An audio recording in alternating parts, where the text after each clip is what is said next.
Į akis krenta deklaruojamas aukštos politinės kultūros standartas. Moralinius ir etinius kriterijus savo veiklai kelsime tolygiai teisiniams, suprasdami, kad politinės atsakomybės prisėmimui pakanka ir moralinių priežasčių. Tai yra sakinys iš sutarties. Ar tai reiškia, kad jei vyriausybės narys arba vienos iš koalicijos frakcijų politikas bus įtartas neskaidria veikla, jis iš karto bus priverstas trauktis, nelaukiant jokio teismo sprendimo ir neklausant jokių argumentų, kad teisiškai jis niekam nenusižengė?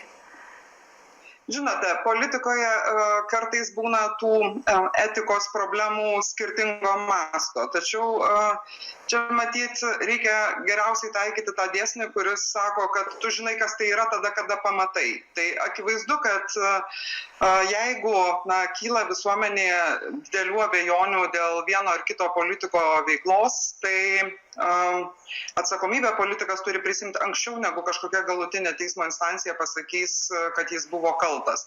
Nes net jeigu jis buvo nekaltas, tai ta įtampa, kurią visuomenėje sukelia, sakykime, kažkokios temos nagrinėjimas, jį pati savaime nėra gera ir manau, kad tie žmonės, kurie eina į politiką, šitą riziką tiesiog turi prisijimti. Tai taip, aš taip skaitau šitą punktą ir aš taip jį taikyčiau savo. Tai ar aš teisingai suprantu, jūs norite užtikrinti, kad ministro Narkevičiaus situacija jūsų vyriausybėje tiesiog negali pasikartoti ir neturi pasikartoti? Manau, kad ministro Narkevičiaus situacija yra jau toks tikrai pakankamai akivaizdus atvejis ir turbūt, kad ministro Narkevičiaus situacija, aš tikiuosi, nepasikartos vyriausybėje nuo pat pradžios, todėl kad pirmas klausimas yra vis dėlto, kaip ministras Narkevičius pateko į vyriausybę su savo kompetencija ir sakykime, gebėjimu apskritai tokią poziciją užimti. Tai, kas vyko toliau, be jokios abejonės buvo ne viena proga, kada ministras galėjo pasitraukti, jis nepasitraukė.